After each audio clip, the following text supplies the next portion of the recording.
Cheating wrecks lives. If you've ever been cheated on, you know the gut-wrenching pain. If you're the one who cheated, you know the guilt, or maybe the thrill of possibly getting away with it. If you're the one who's the side piece, well, let's just say playing second has its own price. But here's what nobody tells you. Every single person in this whole thing involved plays a cost. They pay a cost. And tonight, we're exposing the real consequences of infidelity, the kind that go deeper than just getting caught. Buckle up, because we're about to get into it. Let's get it.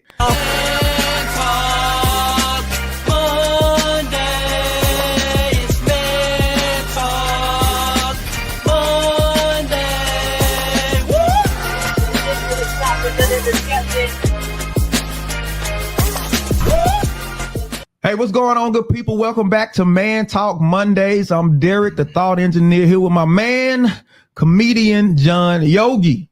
How you feeling, man? Need one of them horn. Yeah, my horn broke. It's broke. No, I'm good, with man. you. I'm with you. Good. Listen, we about to get into a hot one for you. Tonight, we talking about infidelity exposed, the ugly truth behind cheating. Infidelity exposed the ugly truth behind cheating.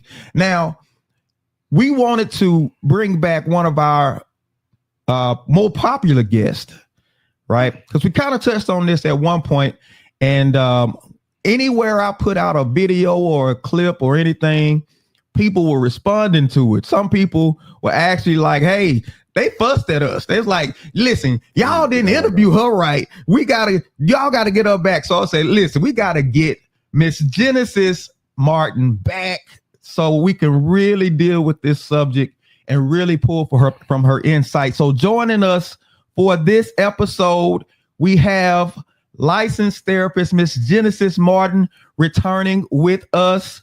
How are you doing, Miss Genesis? Hello. I'm doing well and glad to be back on Man Talk Mondays. I'm ready for this. You ready? Okay. All right. I just hope everybody that's listening is ready, because we know this is a huge topic. This is a huge topic for a lot of people, especially people dealing with relationships. It's kind of hard to get around these days. So if you have ever dealt with infidelity at any point, any time, I want you to just hop into the chat and just in the comment, just say me. Just say me. We want to know if there's something that touches you in any kind of way, whether you're the person who was cheated on, if you're the one that did the cheating, or you were the side piece. Me. You are. We just want to know. So hop in there and let us know. So we gonna get right into it. We're gonna get right into it. So looking at the standpoint from the person who's been cheated on, right? The person who's gone through the suffering and gone through the pain. So Miss Genesis, what are the most common effects, the most common emotional and psychological effects that happen to a person who's been cheated on? Yes. So this touches me because in my practice, I do deal with this a lot with couples. This is typically what brings couples into couples therapy. The psychological effects of that can be, seriously, and I'm not being dramatic, PTSD. We have anxiety that comes from that. We have depression that comes from that. We have self-esteem takes a blow. We have self-value takes a blow. So, I mean, I can go on and on and on.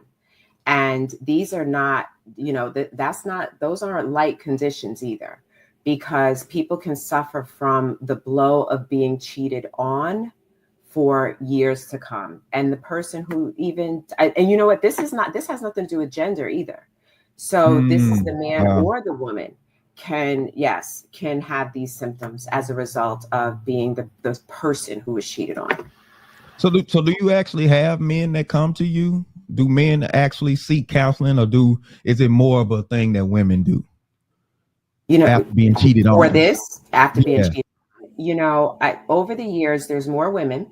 But there have been men, and where I found that is that within the couple, both people cheated on each other. So within that, the man was cheated on, in my experience, right? I haven't had any men come by themselves. They didn't present like that, but then eventually we uncovered that they have been cheated on. Oh, so that wasn't the initial thing, but eventually after talking to him, it came out that they had been cheated on. Now, I know this is a crazy question. I'm trying to think about even how to phrase it. Who copes better from what you can tell? Who copes better? Do men cope better? Because we tend to take stuff pretty hard, I believe. Who tends to cope better with just handling the actual event? That's a fascinating question, because it depends on what you mean by cope, right? So in the aftermath, if let's say a woman is cheated on, she turns inward. A lot of times she's questioning herself. What did she do wrong? What is it about me? Why doesn't he want me? What is it about this other woman? She starts questioning herself, and she starts to exhibit the depression more. Whereas what I've seen is that men are more angry about it.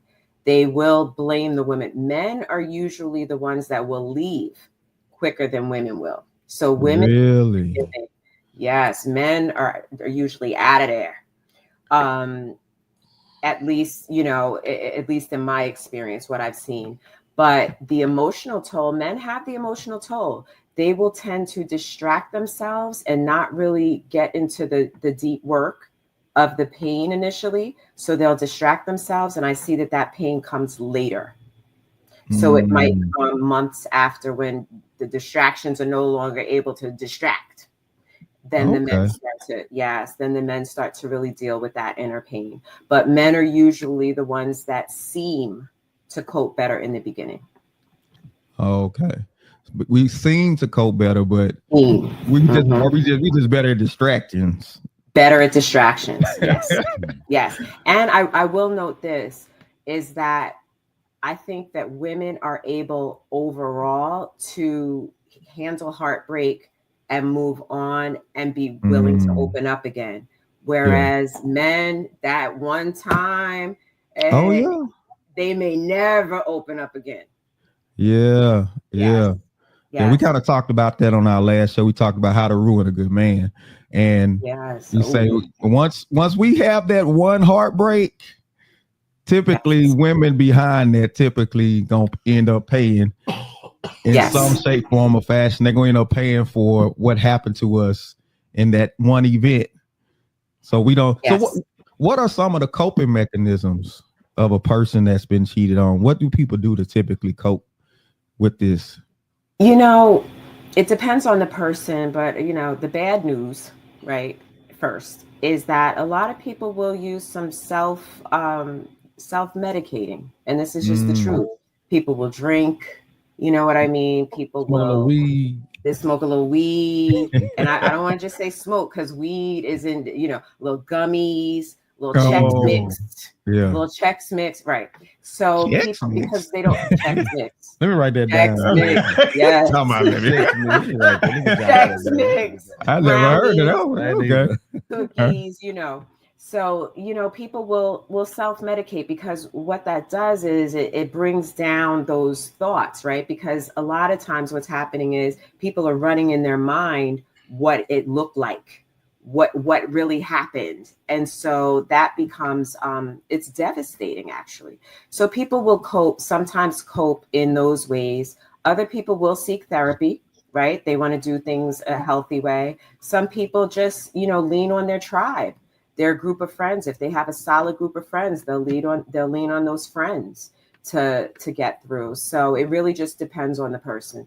Okay, so I want to know if can a person really truly heal after they've been cheated on, or do they just kind of go through the motions?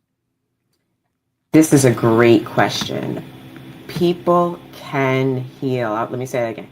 People can heal. Now, when a person has been cheated on, if they receive acknowledgement of their pain, validation of their pain, And if they understand the why, then that relationship has the chance of moving on. But do you have to, and see, this is where this is where it's tough to me, because I want to. Yeah. So, but everybody plays a part in cheating. Do you have to acknowledge? Do I have to acknowledge my part in it as well? Because if somebody cheated on me, I played a part in it, whether it be small or big. And do I have to acknowledge that as well? To say, well, maybe perhaps, what do I have to do in it? You say I heal, but what is my responsibility for my healing? Yes. Okay. So question. That's an interesting one. it's a fascinating question. So I'm going to first deal with the first part of that. You said that if you were cheated on, you played a part in that. So I disagree with that statement. And let me tell you, and I'm going to tell you why. I'm not just going to disagree. I'm going to tell you why. Because if we are, I believe that you played a part in the relationship and maybe the problems that have ensued in the relationship to make it what it is. Okay. But a person has a choice. They have choices. There are 4 main choices, okay? Of what you can do when a relationship is unhappy and on the rocks, right? You can do nothing, right? And stay in a miserable relationship. You can leave, right? You can work on it, or you can cheat. So those are like the 4 main choices that you have. So cheating is a choice when you're unhappy. So I refuse to put it on the person who was cheated on. Since you got those other 3 things, I'm not going to fight. I'm not going to, because you gave me other choice, and you're absolutely correct. We got to give people the choices, because you do. You're right. I think the default choice is always. Yes, you're right. Right. But you got more choices than that, right? Right, you got more. I ain't happy. I'm cheating. You know what I'm saying? You didn't do this. You didn't do that. But no. Let's go to therapy. Right? Okay, I'm not. But let's figure it out. I think the therapy it seems to be an acknowledgement of something I don't want to acknowledge. I don't want to acknowledge how bad this hurt me, because I don't want to be in this weak, vulnerable place. And so therapy sometimes can seem like I'm just bowing to this weak, vulnerable place. And so this coping mechanism of cheating. Also, you did. Oh, this is what we doing. So, okay, I'm gonna show you how I get down. Just that whole train of thought for a person is. And so if the person is not responsible, the one that's being cheated on is not responsible for anything because of the 4 choices.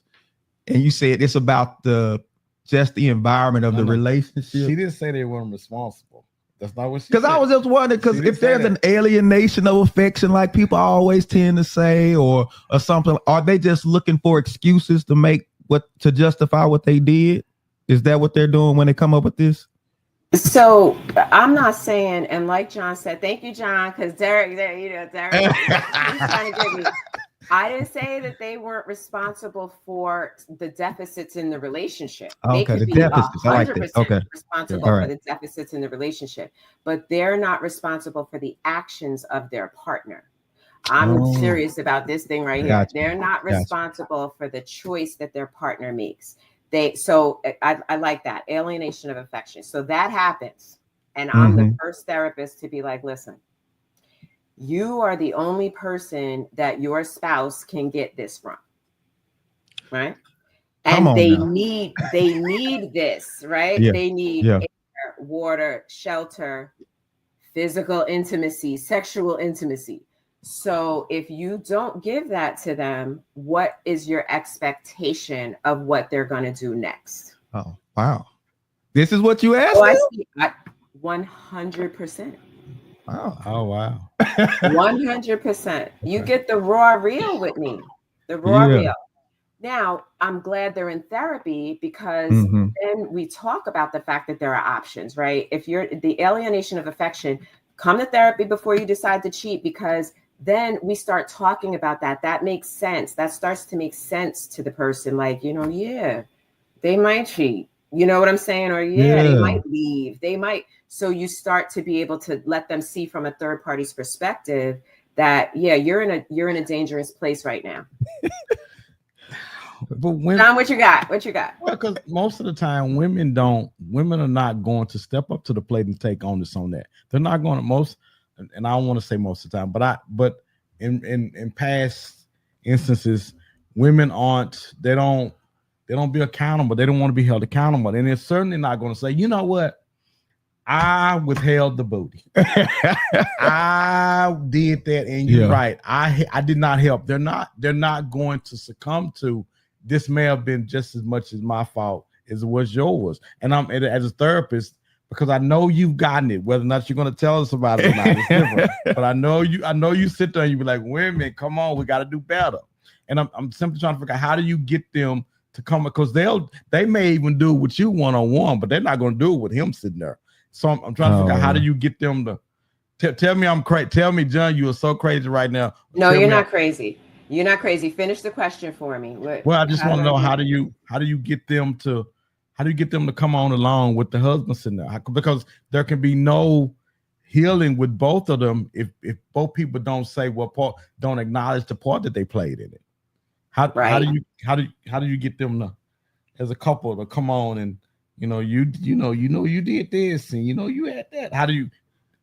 I don't really know what the question is. But I think if I'm hearing you correctly, it's like, how do you get the woman to take accountability for the environment that was created where he cheated? That's all I meant. Yes. So I have couples like this right now. And the way that I talk to them, and I'm not as bad with them as I am here. Well, sometimes, but what we'll do is I will ask them, we don't go and start just with the cheating, because first of all, I'm going to lose the husband, because he's going to be in there like, oh, I'm getting ready to get beat up. No. We talk about what changed in the relationship. And as we talk about what changed in relationship, I'm hearing some of the things that have happened on both sides, right? And then I get to the point of, well, to the woman, if she was the one that was cheated on, well, why did you do this? What led you to be in this position? And then back to, what was your expectation? I like that question. In doing this? What was your expectation of him while these things were happening? Because whether it's withholding sex, whether it's just being cold, whether it's not, not providing his love languages, that's a real thing. Whatever the case may be, right? If it's intentional, if it's not intentional, that's something different, because sometimes women are going through menopause, or there's a medical reason. So, so we have to problem solve. Right. No. Did that answer your question though? Did that answer it, John? Yes, it did. Yeah. Mm-hmm. Okay. Good. Oh, wow. Yeah, no, that was very insightful. But we want to shift gears. Before we shift gears, make sure you go ahead and you subscribe. You can do all that good stuff. And we want you in the comments. Subscribe. We want you in the comments. Make sure you're in the comments. But I got a question. For the people listening. If you ever been betrayed, what was the hardest part of moving on? I want y'all to let me know. Drop in the comments. Let me know, what was the hardest part of moving on if you were the person that was betrayed, right? So we want to switch gears, because we want to touch on all these people. So we're going to go to the person who actually did the cheating, that person, right? So what are the main psychological, emotional reasons people cheat? So, as you know, everybody's different, right? So everybody's reasons are going to be different, but I'm going to give you a few that I have heard. And one is alienation of affection, right? Okay. A woman is not being intimate with her husband, or it's just too infrequent, right? It's just too infrequent. So I've heard that. I've also heard a lot. I'm sure it a lot. It's too infrequent. I've also heard that the woman has lost respect in terms of how she interacts with her husband. So he doesn't feel respected by his wife. And guess what? There's always somebody shimmying up somewhere that shows respect to him. And that is a very dangerous situation at that point. So I think that a lot of times when men are cheating, it's a lack of respect that he feels from his wife, or he is not getting what he needs out of his wife. Some men are feeling very insecure. They are very insecure within the relationship, and they choose someone that makes them feel more secure. Okay. If you need an example of that, or are we good? Yes, give me an Okay. example. Yeah, break that one down. All right. And I think it's that it might blow up your comments, but I'm going to give it anyway. So if we have a woman, for example, who makes a lot more money than her husband, a lot more money than her husband. Yeah. You know the comments, and Say no I more. love We got y'all. it. We got Love y'all. Okay. Makes a lot more money. No. What that's fine until problems come up, right? And then and then what will happen is sometimes the men will feel less than in that situation, but somebody shimmies up that maybe doesn't make as much money as him and has a more of a she looks up to him, she's honoring him in a way. And this could be somebody at work. Usually it's somebody that they're in contact with frequently, and she's honoring him in a way that he doesn't feel honored by his wife, so he can slide on up down that slippery slope that way too. Yeah, that slope got grease and butter and oil and everything on that. What's so crazy about this is I just had a conversation with someone yesterday, and they was talking about, because what he said was, if I ever remarry, I would never marry a woman who makes more money than me. He said that? He said because the whole dynamic is different when they make more money than you. They talk to you differently, they treat you differently. It's a whole thing. I just had this conversation yesterday, and I wasn't looking for this conversation. The conversation called me, and so I was like, wow. It was, and as you're saying, it's crazy because I didn't even think about that. But yeah, you're absolutely right. Because that's the first thing he said, he wouldn't do it. And I think based on how things are today in today's society, that's more prevalent because women do have the power and the ability to out earn men, especially in the Black community. You see it a lot. And what I hear, the narrative behind that is it's more of you're intimidated by me, which to me suggests that there's a power dynamic that I'm trying to navigate, because money, whoever make the more money got the voice in the house. And so if he come in like, babe, I think we should do this, and she making more money. Because and this is funny. My wife, I make more money than my wife, and my wife does not listen to me. She and playfully, she runs the house. I couldn't even imagine if she made twice the money that I make, because we have a banter back and forth. Oh, this, it's playful. But even in that, if she made more money, it would be different. And I can see that. And so, and I'm curious, when you in counseling with those people, how do you navigate the financial waters? Because those waters are different. Because she's not gonna make less money. And if she, go ahead. So this is how I navigate it, right? So what people have to understand, that a marriage is a partnership, right? So it's a paradigm shift, and not looking at it like, okay, I make this money, you make that money, and we're in it becomes competition, it becomes competitive, and that's what happens, and that's where we're wrong. When we look at the marriage as a partnership and all the money is going into one bucket, and I'm not saying that you can't have your own accounts, but there needs to be a joint account in marriage. There needs to be a joint account in marriage. Okay. And then you can have your individual accounts, right? But when we're talking about women and marriages who are following the dynamic and sort of the hierarchy of the family, a woman who makes more money, right, still needs to follow the dynamics that were put forth by what Paul has said, right? In that the man is still the head of the house. The money has nothing to do with it. Now, does that play out in reality? Yeah. It's a tough one, It's a tough one, but you have to be intentional about that and seeing that we're partners. Now, making twice as much, that's a lot. But if we're talking about just, you're kind of there, but she makes a little bit more, I think we can manage that a little bit better. But it really has to do with how that's on the wife. That's the accountability of her. She needs, you already know what it is when you're getting your man. So if you want him to make more money, get behind him, get behind his dreams, help him to make more money, help him to start a business, help him to create.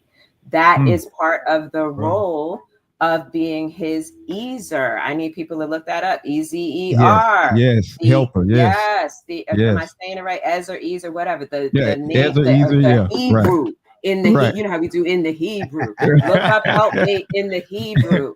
And that is what it is. It's not, we're not in competition. Unfortunately, that's how it's looked. Yeah. I think society has created this competition, and it's like they threw it out there and we grabbed it, and now society is just like, let me just mess up all this stuff, because that's what it's doing. Yes. It's ripping through us. I mean, it's horrific how bad this stuff has gotten with that.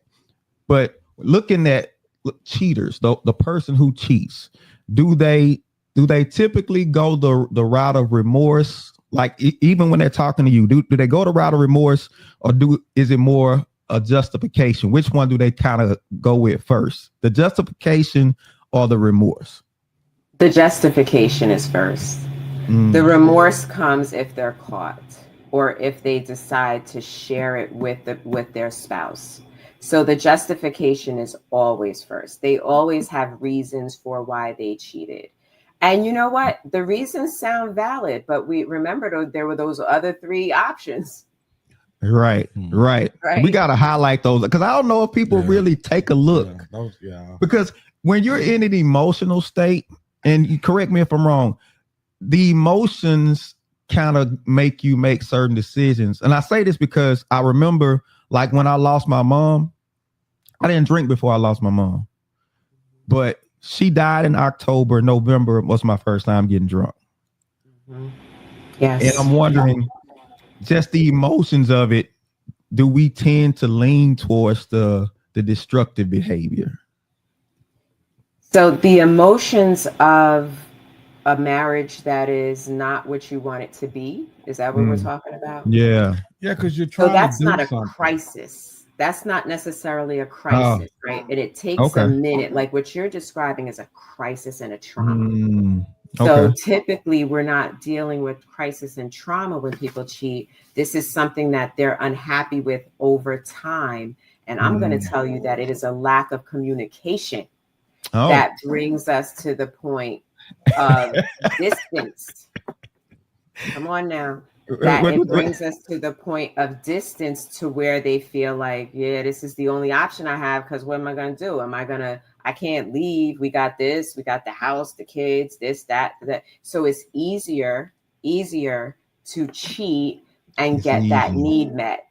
Yes. It's easier. And we're not doing that to try to make them, I want to say not control, but we're trying to get a rise or get something out of them to say, hey, when you talk to you blue in the face, when you're doing all these things, trying to get a rise, trying to get a pulse from them, and you can't get it, and there you go with those other three things. But if it had to be, because I have thought in the past that you might need to cheat. You might need to cheat to get her to start doing what you want to do, but it always kind of backfires. And now that you're dragging those other three things, I see what you're talking about. There's some options, John. There's some options, which is to really, get effective communication, because a lot of times, couples get into this pattern and this dynamic of how they communicate, and it's ineffective. So I don't know how to please you anymore. You don't know how to please me. That's a dangerous place. That's the dangerous place. But if you look for help in a third party, in therapy, you can get to the place before cheating. You can get to the place of really kind of getting heard. A lot of times what I hear is men do not feel heard by their partners. And I'm not beating up on the women, right? Because women sometimes don't feel heard by their partners. So you have to feel heard in the person. And spouse, I don't use spouse a lot, and I don't use husband or wife when I'm talking to them. I say you're a person, right? Out of 8.2 billion people on the planet, this is the person you chose. This is your person that you're doing life with. So how do you want to treat your person? How do you think you need to communicate with your person, right? Changing, again, the way that you're looking at it. So that it's like, you know what? Yeah, this is my person. Like, I'm the only person who can give her the things that she needs. She's the only person who can give me the things that I need. So maybe we need to look at this with a little bit more emotional intelligence. Wow. Now, you said something the last time we had you on. You talked about communication and what communication really is. You said it's landing your point. Could you explain that one more time? Yes. So I'd like to quote Alan Greenspan first, okay? Okay. And this is how I open my couple retreats. And he said, I know you think you understand what you thought I said, but I'm not sure you realize that what you heard is not what I meant. Can I say that one more time? Yes, indeed. Yes, please. I know you think you understand what you thought I said, but I'm not sure you realize that what you heard is not what I meant. So in communication, there is a lot of assumptions. You think that you can assume what your person is thinking or feeling. You can't. I don't care how long you've been with them. You know their actions. Is that a hand raised, John? You raising your hand? No, I'm trying to remember what you said. So when I repeat it back later, I'm gonna repeat this later. He's trying to use this. You just gave him some arsenal. Yeah, I know you think you understand. Yes. What you thought I said. Yes. But I'm not sure you realize that what you heard, my love, is not what I meant. Not what I meant.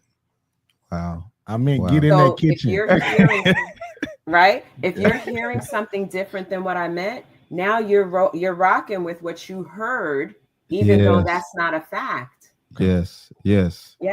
So that's what I mean by it has to land. Communication means that you got what I was trying to communicate, that I understood what you were trying to communicate. Let me say this. I think they're going to thank you for getting her back on, because I didn't understand at the time when we had shown how much you had to offer people. Oh man. And I'm seeing it now. I'm like, wow, all of this. And we had her on before, and we didn't really get an opportunity to see how much you bring and offer people, man. And I'm thankful that you are back, gracing us with your presence, and can be a blessing to God's people. Oh yeah. And listen, I appreciate you having me here. Yes. And like I said, people kept responding to the previous video, and all I was getting was, let her talk. They were like, let her talk. And you do have a wealth of information, so that's why we want to take a step back and let you really dive into this, because just that communication piece alone, right? You heard what I said, but did you hear what I meant?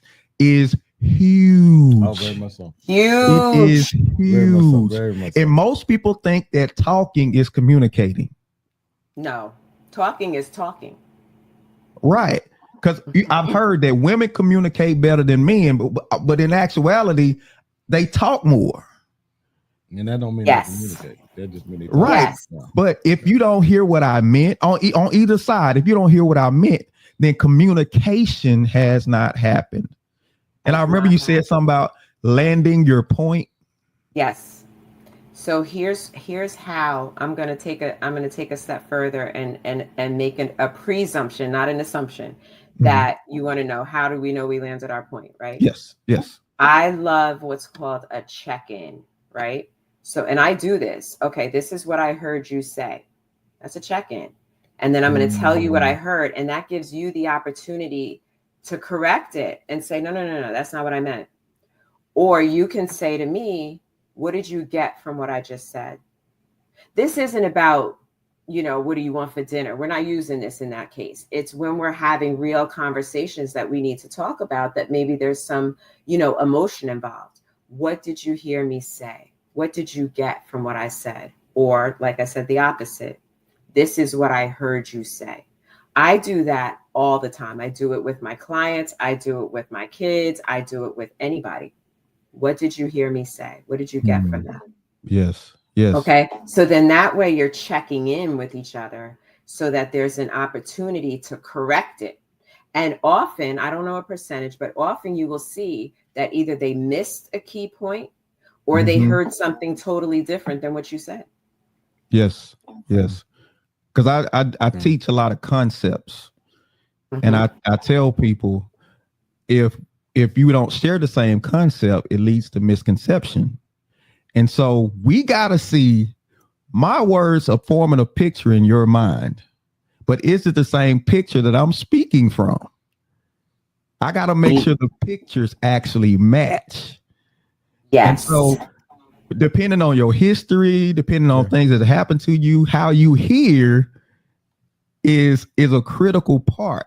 And so if the cheater feels driven to cheat because I don't feel heard, I don't feel respected, and all of this, then we might help a lot of people with just clearing up this communication thing.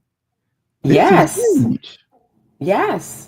Because if people are, I call it the misfiring of communication, right? They're missing it. They're missing it. It's not landing. And so people are feeling isolated, even within their marriage, right? And when we feel isolated and when we feel hurt, and let's not even think about, like you just said, Derek, people are really a compilation of all of the things that they've experienced and the meaning that they made of those experiences, right? So they have a specific view. So if I feel like, if I'm, not getting my needs met, so I'm a man right now, I'm not getting my needs met. And you know what? I actually never did get my needs met, right? I wasn't heard. I was the youngest of 5 and nobody ever heard me then. I played football. I wanted to say this or that. I wanted to bring, my own, and the coach said, shut up. And so through my whole life, nobody has ever heard me. And now I'm in a marriage where she's not hearing me. So there could be this knee-jerk kind of reaction in that space as well, of not really understanding what the wife is bringing to the table and really trying to fill a traumatic need from the past. There's that too. Wow. Yeah. My mind is just like spinning right now because I'm thinking about conversations I've had with people, even conversations I've had with my wife. And it's like sometimes you'll get to a point to where you say, you know what, it's pointless. I ain't. So I'm not saying nothing because she's not listening. That's what we say. You ain't gonna listen to me no way. So I'm just gonna shut up. How close is that person who shuts down like that? How close are they to that slippery slope of cheating?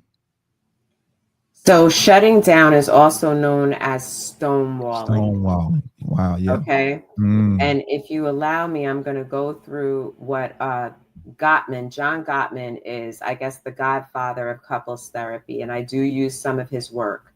And one of the things that he and his wife, they worked together, came up with is called the 4 horsemen of the apocalypse. Okay. Yes. The 4 horsemen, and you can Google it. It's right there. And so there are 4 things that couples can do. And they have in their research, they have seen that if you have one or more of these things that I'm about to explain, they can predict divorce with over 90% accuracy. Okay. Wow. 90. Woo. Yeah. Stonewalling is one of them. Not if you stonewall once in a while. I don't want to talk about it. That's not what I'm talking about. If that is a way that you consistently handle the issues, is stonewalling. That is a way that you can walk yourself on into the divorce court. Wow. One is, I'm doing them off the top of my head, Lord help me. So one is criticism. When you are consistently, these are all consistently criticizing your spouse. One is being defensive. If everything that your spouse says to you, and they could be saying it in love, they can be saying it, just in conversation, you are defending yourself. Okay. And the last one is contempt. When you have contempt, and that shows in body language and on people's face and how they talk to each other, contempt. So those are the four. You have contempt, and we're not talking about once in a while. We're talking about this is basically how your relationship operates in contempt, criticism, defensiveness, and stonewalling. Those are the four horsemen of the apocalypse of your marriage. Wow. Yes. Don't do that. Don't do that. Don't do that. That's wow. No, that's great information. Don't do that. I don't want to stay on the cheater too long because we can really, let's get off him. Let's get off him. We can go in. We can go in. But for anybody that's listening, do you think cheaters regret their actions? Do you think they regret their actions, or do they just regret getting caught? Right? Y'all let us know in the comments. Let us know. Do you think they regret what they did, or do they just regret getting caught? All right. So now we want to switch gears to the side piece, or the Mr. or the mistress, right? Because one thing we tend to do is assume that when you say cheater, it's a guy. Yeah. Right. We like to make that assumption first. But I would venture to say in today's society, you probably get but looking at the person who's being cheated with, right? What kind of people typically become the other person? Is it always intentional, or is it accidental? Okay, so this again, there's the dynamics of men and women, right? Mm-hmm. So if the male is the side piece, a lot of times they don't really care about that. They don't care about being the side piece most often. Okay, I'll stop there and allow you guys to ask me questions if you need to. But when the woman is the side piece, sometimes that's right where she wants to be. There are women who do not want the responsibility of marriage. Wow. And so, right, you might have women who, they want to come and go as they please. As they say, I don't want to wash no man's drawers. You have women who are like that. Right. They don't want it, but they want a man. So they're very comfortable being in that position. Then you have women who are actually have feelings for and are in love with that man. Yes. And so that's the dangerous one, because those types of feelings can create, weird behavior.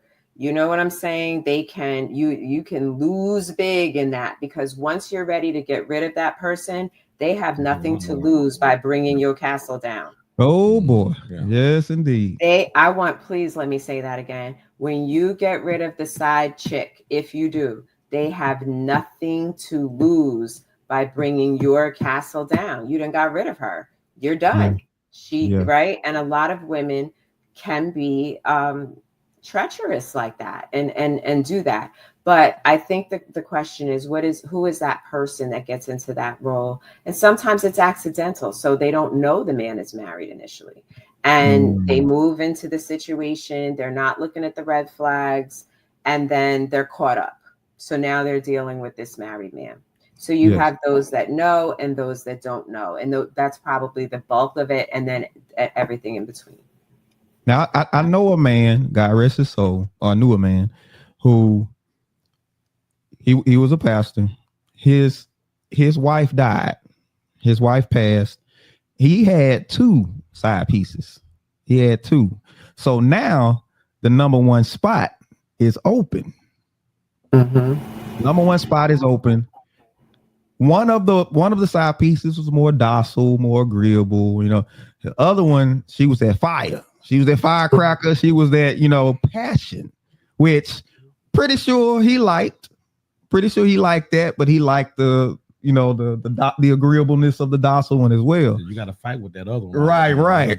So he had a choice to make on who's going to be the next first lady. You picked this one. You picked the docile. He went with the docile one. Duh. And the other one went scorched earth on him. I know.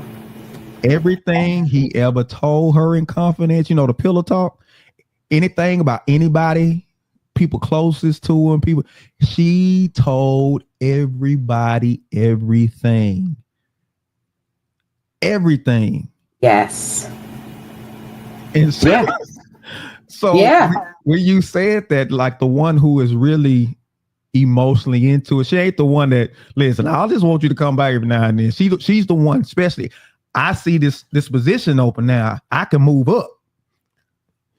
Yeah, but there's nothing like somebody who is with you trying to advance as they with you. The way they do things, the way they cook for you, the way they serve you in bed, the way they do for you.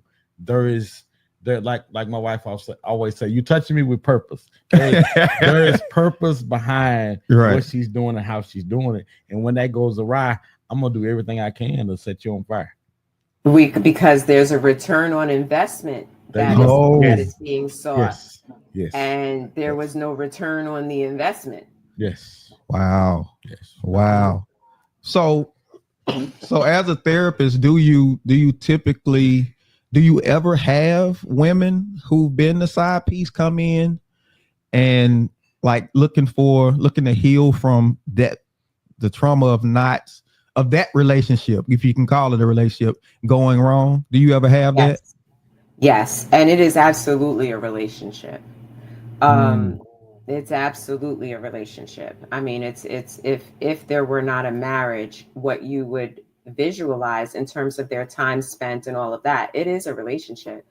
Yes, I do have people who come in with that and they understand the position that they were in. They feel some degree of guilt.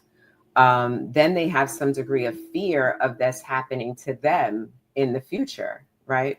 So these women are, they suffer from self-esteem issues, not always, but the ones that are really harmed by it, their self-esteem suffers.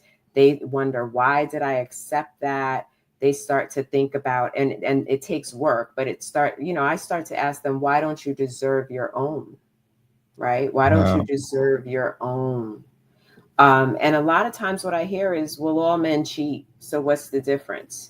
So, you're battling a lot of these worldly concepts. And so I have to take that as an individual basis and try to see, what in the background or what type of prior relationships that they had to have them make this decision to stay in a relationship with a man who is married, who has a primary person, and you're secondary, and you're always going to be made to feel secondary. So, what do you get out of that? I'm just curious. As most of the time, you tell me if I'm wrong, and I'm sure you will. But most of the time, people want what they want, whether you belong to somebody else or not. And the people generally that want them, they don't want like they want the guy that belongs or the woman that belongs to somebody else. Wow. And so because I want you, I'm willing to put up with whatever you do and how I can get you, so that I can pacify what I want. Yeah. Am I way off? Am I crazy? No, you're on. I'll do whatever I want to get you, but then I question them. So if they're in front of me, no, I don't do judgment, right? Because that's not what therapy is about, right? Therapy is about helping them to understand themselves, right? To make the best decisions for their lives. So what I'm asking is, what is it that you really want, though? And so when we talk about, take away this relationship. So they talk about they want this and they want that and they want to travel and they want to be able to, have times by the fire and they want to blah, blah, blah, blah. And I said, well, do you have that with this person? No, just got the weekends. He's got the weekend. Yeah. That's it. Yeah. Sometimes it's one day a week. Yeah. That was even a song promoting that. You remember SZA, The Weekend? Yes. Yeah. Yeah. You can have them all week. I got them on the weekend. That is horrible. That is horrible. Listen, horrible. But that's their reality. Wow. That's some people's reality. They have bought into that's all I can do, or they have convinced themselves that that's what it is and that's what they want. And see, once you get in therapy with me, it's like, we're going to pull back these layers and see if this is really what you want. Yeah. Right. Yeah. Or if this is only what you think you can have. Oh, what you think you can have. Wow. So it's a value estimation on the Absolutely. Wow. Because when you actually write down, and you know, I have homework in therapy. There's homework. We can't just huddle for 50 minutes and then come back and huddle again. Like, no. You run the play, you know, during the week. So there's homework, right? So I have them think about, and I'll say, okay, write down, what do you want? Forget about the man you're with, the past, future. What do you want? What do you think you need as a person? They write that stuff down, and then we talk about, is that what you're getting? Oh, wow. Right. And then they have to look at it. Yeah. And they have to realize that ain't what I'm getting. Do they start cussing? Do they curse? Because they don't start cussing. They Well, start getting, you know, the shoulders start dropping a little bit. You Oh, know? Yeah. So let me ask this real quick. If there's an instance where the man leaves the relationship he's in for the side piece, how does that typically work out? From what you've experienced talking to people, how does that typically play out? He leaves, he actually goes and decides to make a relationship with the side piece. How does that typically work out? So I'm going to use a person. I'm not going to tell who it is, but in my family, that actually happened. Someone left for the side piece, and they have been married for many years. That's the anomaly, right? Because what happens is, when someone leaves for the side piece, typically, if a man actually goes through with that, he meant that thing. He really cares about that woman, in my opinion. Okay. But the woman, after the honeymoon is over, starts to question everything about him, because she remembers. She was the side piece. She knows the behavior. Yes. So the behavior even appears like it might be that. Now we're having an issue with trust, and where are you, and all of that type of stuff, where there's no freedom to be yourself. So it can become a very unhappy relationship. Wow. It usually is. Yeah. Wow. So, because we want to get to some other stuff before we wrap this up. So anybody listening, if you've ever been the side person or know someone who was, how did it really end? How did it really end, and was it worth it? Y'all let us know. Drop in the comments and let us know. So we want to look at the whole fallout, especially the psychological and emotional fallout of this. So what are the most common long-term consequences of infidelity for all three of the people that you've seen? Yeah, so all three different in terms of the position that they played in the situation. So for the man, if his wife forgives him, then I think, and they work that through, right? And I talked earlier about acknowledgement, validation, and the reason why, that relationship can become stronger, right? Wow. If the woman was the one who cheated, I've even seen that become stronger as well, because they realized where they lacked in their relationship, and the why, remember, that is very important, so that we know how to avoid that in the future. So I have seen that work out. But the long-term effects, typically the relationship just starts to disintegrate and disintegrate and disintegrate until people are roommates. People don't like each other. There's a lot of resentment and all of that. And they're leading towards, separation or divorce often. The person who has been cheated on, there's a lot that goes on in that relationship. I've seen a couple of them try harder. Once they found out that their husband cheated, they tried harder in that moment to make sure that he did not leave. And that's an interesting dynamic, because, and I said, what is that? But I really figured out what it is for a lot of women, is that they're already traumatized. So they cannot take the extra trauma of him leaving and going and being with that woman. Oh, wow. Right. Yeah. So they try to keep things as normal as possible. They stay in that. They try to do, but that has an end date. That has a shelf life. And then the anger comes in at some point, and those issues start to happen then. Lack of trust. That's just lack of trust, right? So they have to, if they want to stay in that marriage, the trust has to be rebuilt. And with the trust being rebuilt, I do want to say this: the man who wants the trust, let's say it's the man who cheated, right? I'm not banging on the man, but whoever cheated, but we'll use the man, right? We're just going to use it for the purposes of this. He has to do the things within reason that his wife needs to rebuild that trust. He has to do what his wife needs to rebuild that trust. If she needs to look at that phone, if she needs to, the check-ins, if she needs, whatever it is that she needs. Now, but that's for a period of time. She can't do that forever. So I tell the wife, you have to be receiving that and healing during that process so that there's an end time to that. Yeah. Right. You don't forever get to look at the phone. You don't forever have to make him check in, but there is a building process. And during that, her responsibility, if she wants to stay in that, a lot of times women do, is that you're healing during that so that you guys can start to release that portion of your relationship and start to move forward. Yeah. Yeah. And I was wondering, like this, what you just said, how do they move on without the cheating defining the relationship? I think about from Mary, the one sister from Mary, who's Mary.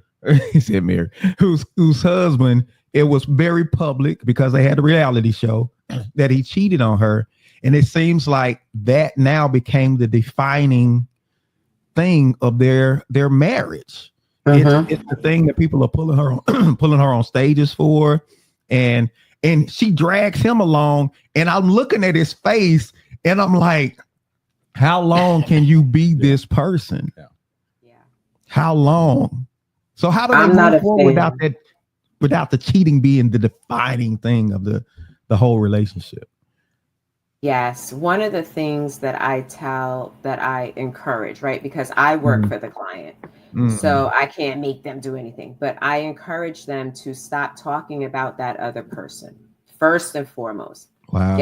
Cut them out of the marriage. We're going to talk about the action. We're not going to talk about the person. Okay. So get them out.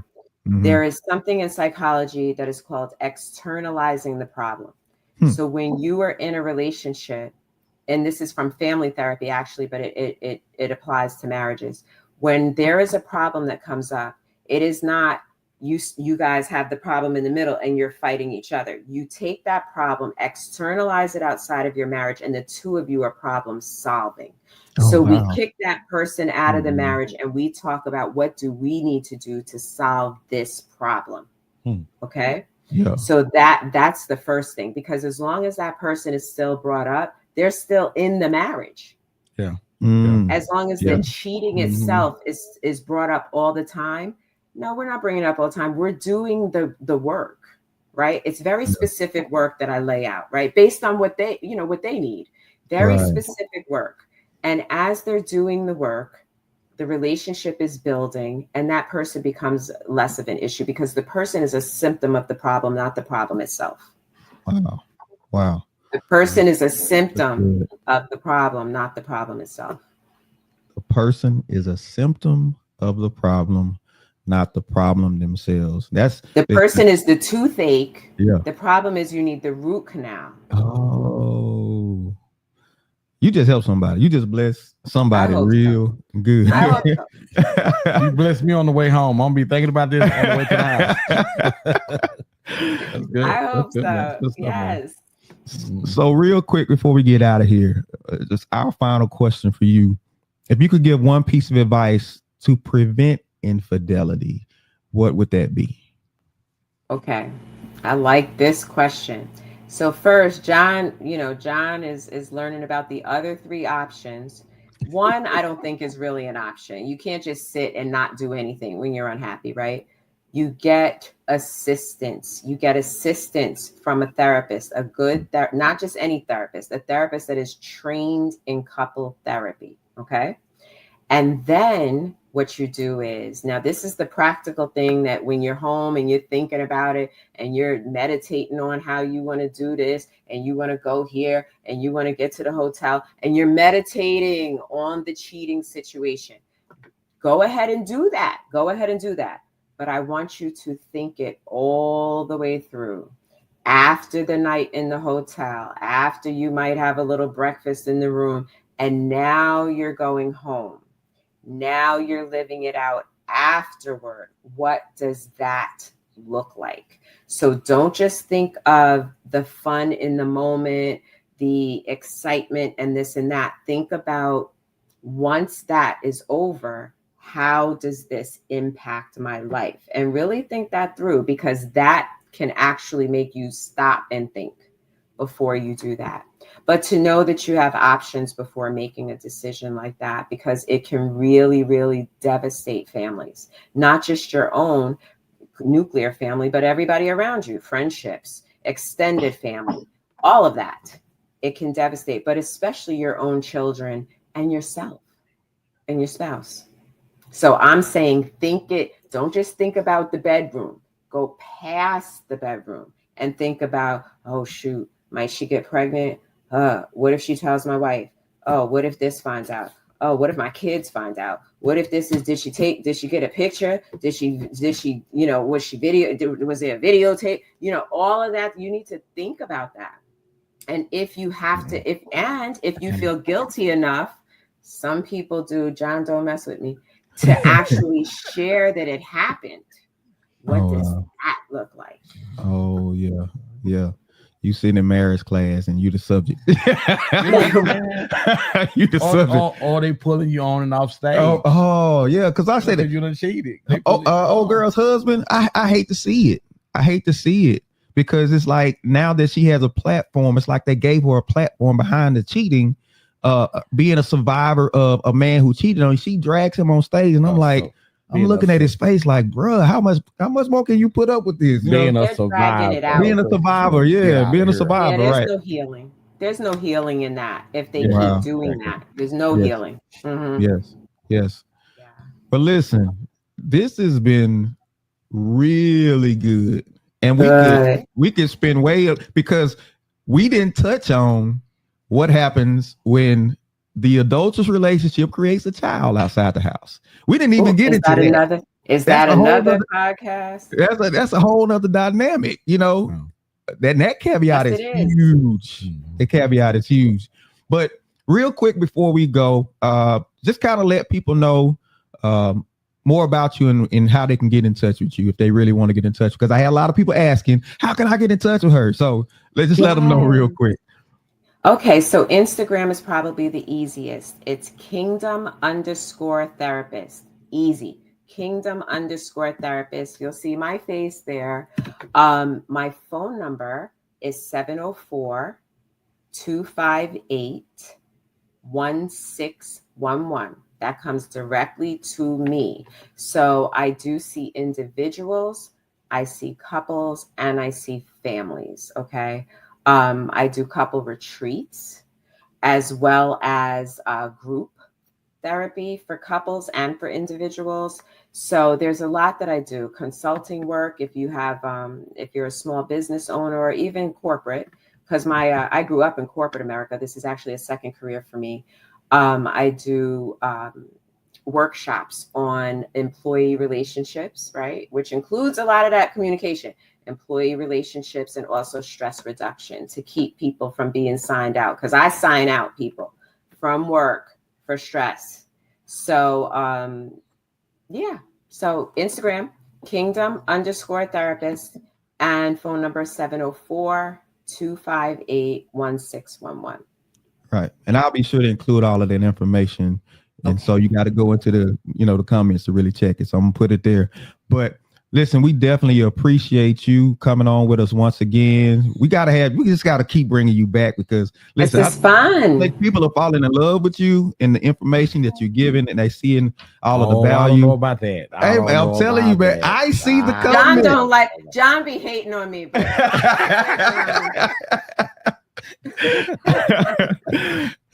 Hey, But real yes, I would love to come back. I'd love to come back. Just, you know how to reach me. okay, absolutely. Absolutely. Okay. And shout out to the audience. Mwah. I hope this helps you. Absolutely. And on that note, if there's anything that you heard that really resonated with you, let us know in the comments, right? Let us know in the comments what was one point that really resonated with you from what Genesis shared about this particular topic. And if you enjoyed the show, tell somebody. Tell somebody. Don't be calling us talking about the show. Engage with us. Right. Get on there and talk about it. Talk about I'm sure there's some chats or something going on. Get in the chat and talk about it and engage back and forth with it. Do not call us and tell us how great the show was. We know the show is great. We are the best in the world. And remember, don't try this at home. Listen, don't forget, like, share, subscribe. We're going to catch y'all next time. Y'all have a good one. Peace out. Peace.